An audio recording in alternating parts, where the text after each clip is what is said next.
सबसे बड़ा सवाल जिसका जवाब हर कोई चाहता है वो ये कि दिल्ली के उपराज्यपाल नजीब जंग ने अचानक इस्तीफा क्यों दे दिया है। उनके कार्यकाल में अभी 1.5 साल का वक्त बचा हुआ था, लेकिन अचानक से खबर यह आई कि उन्होंने भारत सरकार को अपना इस्तीफा भेज दिया है। और पूरे इस्तीफे को अगर आप पढ़ेंगे तो उसमें कहीं भी वजह साफ नहीं होती कि उन्होंने आखिर ये इस्तीफा दिया क्यों है। उन्होंने अचानक से खबर यह आई कि उन्होंने भारत सरकार को अपना इस्तीफा भेज दिया है। और पूरे इस्तीफे को अगर आप पढ़ेंगे तो उसमें कहीं भी वजह साफ नहीं होती कि उन्होंने आखिर ये इस्तीफा दिया क्यों है। उन्होंने दिल्ली की जनता का शुक्रिया किया है, उन्होंने मुख्यमंत्री केजरीवाल का शुक्रिया किया है, प्रधानमंत्री मोदी का शुक्रिया अदा किया है, और साथ में आखिर में ये लिखा है कि वो अपने पहले प्यार यानी शिक्षा के क्षेत्र में वापस लौट रहे हैं। पर सवाल यह है कि आखिर उन्होंने ये इस्तीफा 1.5 साल का कार्यकाल बचे रहने के बावजूद क्यों दिया है। बड़ी खबर इस वक्त की हम आपको बता रहे हैं, दिल्ली के उपराज्यपाल नजीब जंग का इस्तीफा हो गया है और उन्होंने अपना पद यानी उपराज्यपाल का पद छोड़ दिया है। कार्यकाल में अभी भी 1.5 साल का वक्त बचा हुआ था और ऐसे में मैं आपको कुछ सवाल आपके सामने रखना चाह रहा हूं कि किस तरीके से ये इस्तीफा जो है कुछ सवाल आपके सामने खड़े कर रहा है, हमारे सामने खड़े कर रहा है। और वो ये सवाल ये है कि आखिर कार्यकाल बचा रहने के बावजूद, पहला सवाल दिल्ली के उपराज्यपाल ने इस्तीफा क्यों दिया, ये तो पहला और सबसे अहम सवाल है। दूसरा ये कि विवाद के बीच नजीब जंग के इस्तीफे के क्या मायने हैं, क्योंकि आपको पता होगा कि आम आदमी पार्टी की दिल्ली की सरकार और नजीब जंग जो उपराज्यपाल थे उनके बीच लगातार रसाकशी हो रही थी और 1.5 साल का कार्यकाल बचा था, फिर भी उन्होंने इस्तीफा क्यों दिया, ये सबसे बड़ा सवाल है। हमारे साथ इस वक्त कांग्रेस के प्रवक्ता आलोक शर्मा जुड़ रहे हैं, साथ ही हमारे मैनेजिंग एडिटर राणा यशवंत इस वक्त हमारे साथ जुड़ रहे हैं न्यूज रूम से। राणा जी, मेरा पहला सवाल आपसे यह है कि अगर हम इस्तीफे को समझें तो इसमें शुक्रिया है, धन्यवाद है मुख्यमंत्री का, प्रधानमंत्री का, दिल्ली की जनता का, लेकिन वजह कहीं नहीं है और वो ये कहते हैं कि मैं अपने पहले प्यार शिक्षा के क्षेत्र में वापस लौटना चाहता हूं। लेकिन 1.5 साल का कार्यकाल रहते हुए इस पहले प्यार की तरफ जाने की वजह क्या है? इसमें आपका सवाल भी है, आपका जवाब भी है। अगर वो वजह नहीं बताते हैं और कहते हैं कि शिक्षा के क्षेत्र में वो लौटना चाहते हैं, वो एकेडमिक्स से जुड़े रहे हैं, ठीक है, वो जामिया मिलिया के वाइस चांसलर रहे हैं और लंदन स्कूल इकोनॉमिक्स से पढ़े हुए हैं, वो IAS ऑफिसर रहे हैं, उनका एक रुझान रहा है पढ़ने लिखने से। लेकिन 1.5 साल का कार्यकाल छोड़ करके बिना कोई वजह बताए और यूं चले जाना, एक ऐसे पद पर रहते हुए जो बार बार सुर्खियों में रहता है, क्योंकि यहाँ की जो मौजूदा सरकार दिल्ली के केजरीवाल की सरकार, वो बार बार उनसे टकराव बोलती है। यह टकराव सुप्रीम कोर्ट और हाई कोर्ट होते हुए राष्ट्रपति भवन, गृह मंत्रालय, हाई कोर्ट, सुप्रीम कोर्ट, ऐसा कोई मोर्चा नहीं है, ऐसा कोई फोरम नहीं है जहां यह लड़ाई पहुंची नहीं होगी। और बार बार की लड़ाई में अगर सुर्खियों में अगर 2 लोग रहते थे तो वो उपराज्यपाल नजीब जंग और अरविंद केजरीवाल। दिल्ली को लेकर के लगातार टकराव होता रहा है और बार बार अरविंद केजरीवाल का आरोप रहा है कि दरअसल जो केंद्र की सरकार नरेंद्र मोदी की है उसकी कठपुतली है नजीब जंग साहब। और बार बार का टकराव जो है वो हो सकता है कि नजीब जंग को कहीं न कहीं उकता दिया हो और दूसरी कुछ वजहें भी हो सकती हैं। राजनीति में मोटे तौर पर आप जब तक जुबान खोली नहीं जाती है, जब तक कुछ साफ कहा नहीं जाता, जब तक अटकलों का बाजार चलता रहता है, अनुमान चलता रहता है। और अटकल अनुमान शायद यही कहते हैं कि वो इस तरह की लड़ाई से हार गए थे या थक गए थे, क्योंकि हाल ही में सुप्रीम कोर्ट का फैसला आया था, बड़ा वाजिब है। जमहूरियत में उसने कहा था कि देखिए, अगर कोई चुनी हुई सरकार है, उस चुनी हुई सरकार के पास काम करने का अधिकार ना हो तो यह ठीक नहीं है। इसलिए चुनी हुई सरकार के पास काम करने का अधिकार होना चाहिए। और मौजूदा दौर में जो आज की तारीख में केजरीवाल की सरकार, उसके पास बहुत ज्यादा बहुमत के साथ यह सरकार दिल्ली में बैठी हुई है। लेकिन राणा जी, मुझे लगता है कि जब ये पूरी लड़ाई दिल्ली सरकार और LG के बीच की लड़ाई चरम पर थी, तब भी नजीब जंग ने इस्तीफा नहीं दिया। हाईकोर्ट ने एक तरीके से उनको ऊपर रखा और सरकार को नीचे रखा, तो उनके पक्ष में फैसला गया। सुप्रीम कोर्ट ने भी जब ये कहा कि दिल्ली की सरकार के पास अधिकार होने चाहिए, तो सुप्रीम कोर्ट का ऑब्जर्वेशन था कि कुछ अधिकार होने चाहिए, यानी उसने नजीब जंग को पूरी तरीके से गलत नहीं ठहराया था। फिर अचानक ये फैसला आना सबको चौंका रहा है।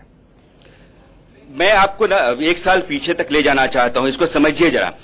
लड़ाई जो है वो शुरू होती है ACB चीफ को लेकर के, मीणा वर्सेस यादव को लेकर के। मीणा साहब को अपॉइंटमेंट कर देते हैं लेफ्टिनेंट गवर्नर और केजरीवाल सरकार कहती है कि नहीं ACB चीफ ये नहीं हो सकते हैं, वो SS यादव ही रहेंगे। यह मामला जो है वो पहुंचता है राष्ट्रपति भवन से होकर के गृह मंत्रालय एक नोटिफिकेशन जारी करता है और नोटिफिकेशन में कहता है कि देखिए 293AA एक प्रावधान है और उस प्रावधान के तहत जो अधिकार होते हैं, एडमिनिस्ट्रेटिव अधिकार जो है वो राज्यपाल के पास होता है। 4 चीजें हैं वहां: ऑर्डर, अपॉइंटमेंट, पुलिस, लैंड, ये सब कुछ जो होता है वो राज्यपाल उपराज्यपाल के दायरे में आता है, और यह नोटिफिकेशन कहीं ना कहीं यह साबित करता है, नहीं वो ठीक है केंद्र सरकार की तरफ से आता है कि आपको यानी कि दिल्ली सरकार को लेफ्टिनेंट गवर्नर के तहत ही काम करना पड़ेगा। यहाँ का मुखिया मुख्तार लेफ्टिनेंट गवर्नर ही है, और यह नोटिफिकेशन फिर जाता है हाईकोर्ट, क्योंकि इसको लेकर के दिल्ली सरकार हाईकोर्ट जाती है। हाईकोर्ट का एक आदेश आता है और ऑब्जर्वेशन भी आता है कि इस नोटिफिकेशन में कुछ संदेहास्पद है। यहां जो है केजरीवाल सरकार का पाला थोड़ा सा बढ़ता है और केंद्र सरकार पर संदेह खड़ा होता है, सवाल खड़ा होता है नियत को लेकर। शायद कोर्ट ने ऐसा ही कहा था, संकेत ऐसा ही था, मामला सुप्रीम कोर्ट तक पहुंचता है। हाल में जो सुप्रीम कोर्ट का भी फैसला था कि कोई चुनी हुई सरकार इस देश में है, जमहूरियत में, लोकतंत्र में है, उस सरकार के पास काम करने का अधिकार होना चाहिए, और वो भी तब जब केजरीवाल सरकार बार बार ये कहती रही है कि मौजूदा वक्त में अगर हम कुछ करना भी चाहते हैं तो यह सरकार करने नहीं देना चाहती। हमारे साथ आलोक शर्मा जी भी हैं, प्रवक्ता हैं कांग्रेस के। आलोक जी, अभी हम सब लोग जानकारी ही निकालने की कोशिश कर रहे हैं कि इस इस्तीफे के पीछे की वजह क्या रही है। आपके पास कुछ खबर है क्या कि क्यों ये इस्तीफा आया है अचानक से?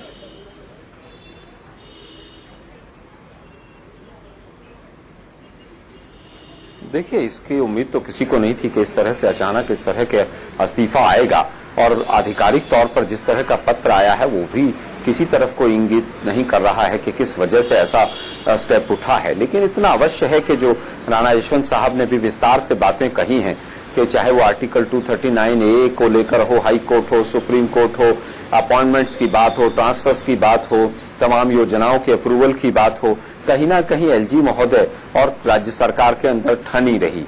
तो एक कारण कहीं ना कहीं कयास लगाया जा सकता है, लेकिन एक संवैधानिक पद पर कयास लगाना भी बहुत अच्छी बात नहीं है कि 1.5 साल पहले उन्होंने रिजाइन कर दिया है। इसमें कहीं ना कहीं जो भी पिछले 2 वर्षों से हो रहा था केजरीवाल जी की सरकार को और एलजी के ऑफिस को लेकर, मैं समझता हूं वो देश के लिए दुर्भाग्यपूर्ण था, देश की राजधानी और वहां पर रहने वाले लोगों के लिए दुर्भाग्यपूर्ण था। लेकिन दिक्कत यह है कि कल को कोई दूसरे एलजी आएंगे, क्या उनके साथ ऐसी सिचुएशन नहीं बनेगी, ये भी अभी नहीं कहा जा सकता। तो आलोक जी, कांग्रेस पार्टी हालात इस्तीफे को कैसे देखती है? ये अच्छा हुआ कि नजीब जंग ने इस्तीफा दे दिया और अब कम से कम आम आदमी पार्टी और उपराज्यपाल के बीच जो झगड़ा लगातार सुर्खियां बटोरता था वो नहीं होगी, वो बात नहीं होगी। या 1 मिनट में आपके पास लौटूंगा। हमारे साथ बीजेपी के सांसद महेश गिरी भी इस वक्त जुड़ गए हैं। महेश गिरी जी, आप, मैं समझता हूं कि एक प्रतिक्रिया मैं उनकी ले लूं। महेश गिरी जी, आपकी प्रतिक्रिया क्या है पहले तो उपराज्यपाल के इस्तीफे पर, और आप लोगों के पास क्या जानकारी, उन्होंने इस्तीफा क्यों दिया है? नहीं, जानकारी तो नहीं है, हमारे लिए भी एक ऐसा है कि अचानक मुझे पता चला, पर जो भी फैसला है एक व्यवस्था का हिस्सा होता है, और ऐसे ब्यूरोक्रेटिक पद होता है तो उसमें जिम्मेदारी पद, संवैधानिक पद में ये होते रहता है। जो भी उनका फैसला है उसका स्वागत है। नहीं, लेकिन संवैधानिक पद में 1.5 साल का कामकाज बचा हुआ है। उन्होंने इस्तीफे में कोई बड़ी वजह नहीं बताई है कि उनको इस्तीफा क्यों देना पड़ रहा है। वो सिर्फ कह रहे हैं कि वो शिक्षा के क्षेत्र में वापस लौटेंगे। वो काम तो वो 1.5 साल बाद भी कर सकते थे, और जब उन्होंने पद लिया था तब भी उनको पता था कि 5 साल वो इस काम को नहीं कर पाएंगे, शिक्षा के क्षेत्र में नहीं लौट पाएंगे। तो अचानक क्यों?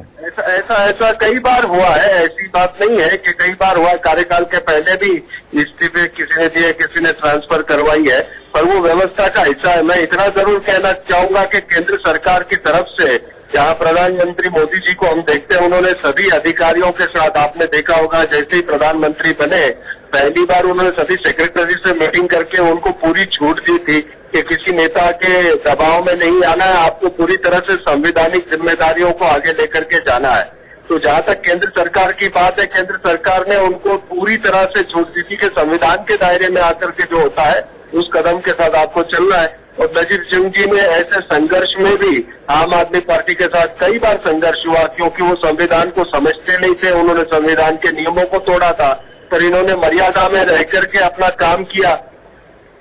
जी, महेश गिरी जी, बीजेपी का इस पर रिएक्शन क्या है? क्या ये ठीक हुआ कि अब चलिए कम से कम जो आरोप आपके ऊपर भी लगते थे कि आपके इशारे पर नजीब जंग काम कर रहे हैं, उस आरोप से आपको भी अब निजात मिल जाएगी, कोई दूसरे एलजी आ जाएंगे, शायद आम आदमी पार्टी से उनके बेहतर रिश्ते हो पाएंगे, या फिर एक अच्छा कुशल प्रशासक जो है वो चला गया और ये एक नुकसान है? नहीं, देखिए, मैं इतना ही कहना चाहूंगा कि कोई भी प्रशासन में आएगा तो वो संवैधानिक तरीके से काम करेगा, संवैधानिक जिम्मेदारी को समझता। आम आदमी पार्टी अगर संविधान के नियमों को तोड़ेगी तो संघर्ष होगा जी, और वो बीजेपी भी अगर तोड़ेगी तो भी होगा, इसमें कोई दो राय नहीं है। संविधान सबसे बड़ा है।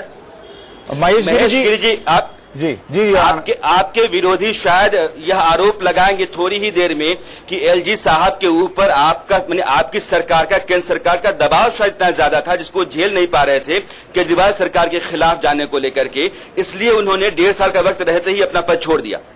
देखिए, उनके अनर्गल आरोपों पर कोई तथ्य नहीं है। पहले वो कहते थे कि केंद्र सरकार इनको दबाव बनाकर हमको परेशान कर रही है, अब इन्होंने इस्तीफा दिया तो केंद्र सरकार के दबाव में इस्तीफा दिया। ये तो कोई भी घटना दुर्घटना होती है सीधा मोदी जी को और केंद्र सरकार को छोड़ती है, तो इसकी बातों का या इनकी दलीलों का तो कोई तथ्य नहीं है।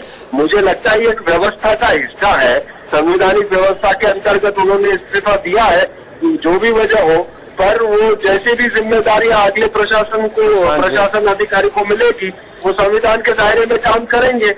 महेश गिरी जी, 2 बातें मैं आपके सामने रखना चाहता हूं। दिल्ली हाई कोर्ट ने एक दफा ये कहा कि दिल्ली का उपराज्यपाल जो है, दिल्ली का मालिक मुख्तार है, एडमिनिस्ट्रेटिव हेड है, महीनों तक काम करने के बाद और लड़ाई चलने के बाद सुप्रीम कोर्ट ने आखिर में आकर ये कहा कि दिल्ली की चुनी हुई सरकार के पास काम करने के लिए अधिकार होने चाहिए। कहीं न कहीं कोर्ट को ये लगा, हाई कोर्ट का फैसला और सुप्रीम कोर्ट के फैसले के बीच में कई महीने गुजर जाते हैं, सुप्रीम कोर्ट को लगता है कि शायद दिल्ली सरकार के काम करने में बहुत दखलंदाजी है, इस वजह से सरकार अपना मन माफिक काम नहीं कर पा रही, और यह दखलंदाजी अगर है तो कहीं और से नहीं है, वो गवर्नमेंट ऑफ इंडिया की तरफ से है, लेफ्टिनेंट गवर्नर के जरिए है।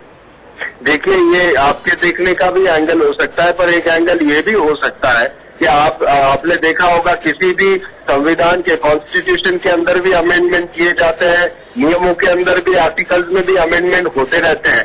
इस वक्त कोर्ट ने भी ये कह दिया था कि एलजी दिल्ली के मालिक है, क्योंकि ये सरकार एक सहायक बनके और उस तरह से काम कर सकती है और उसमें सहायक एलजी भी रहेंगे। अब ये सुप्रीम कोर्ट को जो कुछ भी लगा है उसका भी सम्मान है, और जब अमेंडमेंट ऐसे हो जाएंगे तब ये भी अधिकार आ जाएंगे।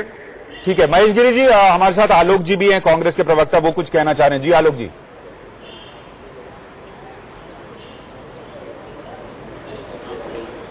देखिए, 4-5 चीजें सांसद महोदय ने कही। उन्होंने कहा कि ऐसा व्यवस्था का हिस्सा है, ऐसा होता रहता है, ऐसे फैसले जो हैं, और हम इसका स्वागत करते हैं। मैं नहीं समझ पा रहा हूं कि अगर एक एलजी महोदय 1.5 साल पहले अपना पदभार छोड़कर चले जाते हैं और केंद्र में बैठी सरकार के सांसद ये कहते हैं कि हम इस फैसले का स्वागत करते हैं, तो इसका सीधा सीधा मतलब ये निकाला जाए कि कहीं ना कहीं केंद्र के दबाव में ये फैसला दिलवाया गया है। क्योंकि अगर उनका कोई व्यक्तिगत कारण भी होता तो वो उस लेटर के अंदर मेंशन होना चाहिए था। इसमें आप 2 चीजें देखिए कि पूर्ण राज्य की दर्जे की मांग करने वाली पार्टी आज एलजी की महोदय के रिजाइन के फैसले का स्वागत कर रही है। बहुत दुर्भाग्यपूर्ण है। आज तक आप एक राज्य और केंद्र के बीच में कोऑर्डिनेशन कमेटी नहीं बना पाए। दिल्ली की जनता 2 साल तक पिसती रही। आज आपने फिर एक राजनीतिक दांव किस रूप में चला है मुझे नहीं मालूम है, लेकिन इसमें कहीं ना कहीं दूसरे जो एलजी महोदय आएंगे, क्या वो दिल्ली की राज्य की सरकार के साथ कोऑर्डिनेशन बनाकर चल पाएंगे कि नहीं, इसकी क्या गारंटी है? आपका स्वागत करना इस फैसले का अपने आप में बहुत सारे सवाल खड़े करता है। हमारे साथ बीजेपी के प्रवक्ता राजीव बब्बर भी जुड़ गए हैं, मैं उनके पास भी जाऊंगा, और महेश गिरी जी का शुक्रिया है। मैं थोड़े से ब्रेक के लिए रुक रहा हूं। इस बड़ी खबर पर हम बने हुए हैं कि दिल्ली के उपराज्यपाल नजीब जंग ने इस्तीफा दे दिया है। 1.5 साल का कार्यकाल बचा था, फिर ये इस्तीफा क्यों? क्योंकि उन्होंने इस्तीफे में कोई बड़ी वजह नहीं बताई है जिसकी वजह से वो पद छोड़ रहे हो। आखिर ये सब क्यों हुआ, इस पर हम बात करेंगे। 1.5 साल का कार्यकाल बचा हुआ था, फिर भी इस्तीफा दे दिया है। और कुछ और जानकारी हमारे पास आ रही है। गृह सचिव ने कहा है कि उनकी कल मुलाकात हुई थी नजीब जंग से, लेकिन इस्तीफे का उन्होंने कोई जिक्र नहीं किया था। उन्होंने ये भी कहा है कि गृह मंत्रालय को कोई कॉपी इस्तीफे की मिली नहीं है और न ही उपराज्यपाल नजीब जंग से इस्तीफा देने के लिए कहा गया था। तो ये कुछ बड़ी बातें गृह सचिव ने कही हैं। और एक और बड़ा बयान भी आया है उदित राज का, जो कि बीजेपी के सांसद हैं। उन्होंने कहा है कि एलजी रहते हुए नजीब जंग ने दिल्ली के लिए कुछ नहीं किया। No, why he resigned, but he has not performed his duty. That much I know it. He acted more like a politician, more manager. तो आम आदमी पार्टी जिस नजीब जंग पर आरोप लगाती रही कि वो बीजेपी के इशारे पर काम कर रहे हैं, बीजेपी के सांसद कह रहे हैं कि उन्होंने एलजी रहते हुए कुछ किया ही नहीं। हमारे साथ बीजेपी के नेता इस वक्त जुड़ गए हैं। हमारे साथ राजीव बब्बर साहब है, बीजेपी के प्रवक्ता। राजीव बब्बर साहब, रहस्य और गहरा रहा है कि इस्तीफा हुआ क्यों? क्योंकि गृह सचिव ये कह रहे हैं कि कल उनकी मुलाकात हुई थी और नजीब जंग ने इस्तीफे का कोई जिक्र तक नहीं किया था और अचानक रातों रात इस्तीफा क्यों?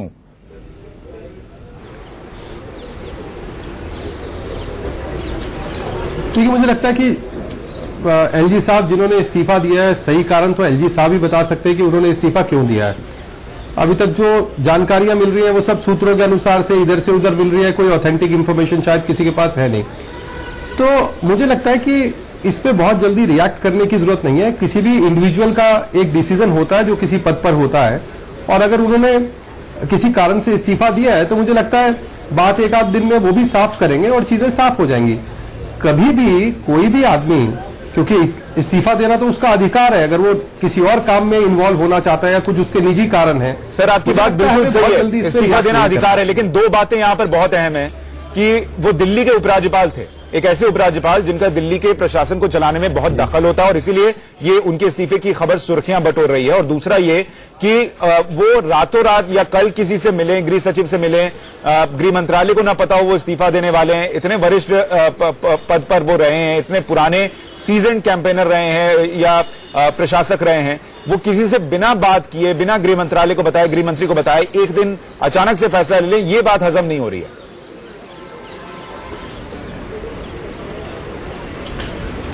देखिए, मुझे लग रहा है कि कोई नजीबगंज दिल्ली के कोई पहले लेफ्टिनेंट गवर्नर नहीं है। दिल्ली में बहुत सारे लेफ्टिनेंट गवर्नर आए, उन्होंने अपनी ड्यूटी करी और वो गए।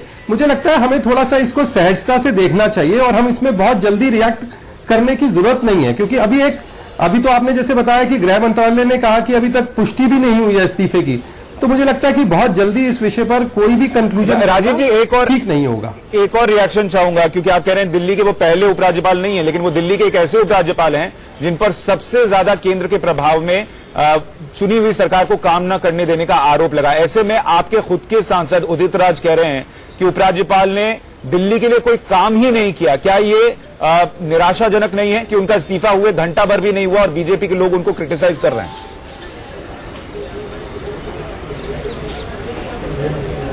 देखिए, एमपी साहब ने अपनी निजी राय जो दी होगी, उनका कोई कारण रहा होगा। मुझे लगता है कि मैं उस पर कुछ कहना नहीं चाहूंगा कि, और दूसरी बात है कि दिल्ली में दिल्ली की सरकार काम कर रही है, अधिकांश डिपार्टमेंट दिल्ली के सरकार के पास है, और दिल्ली में जो फेलियर जैसी स्थिति बनी है वो आम आदमी पार्टी के कारण बनी है। 90% से ज्यादा विभाग डायरेक्टली उनके पास है और उसको वही चलाते हैं।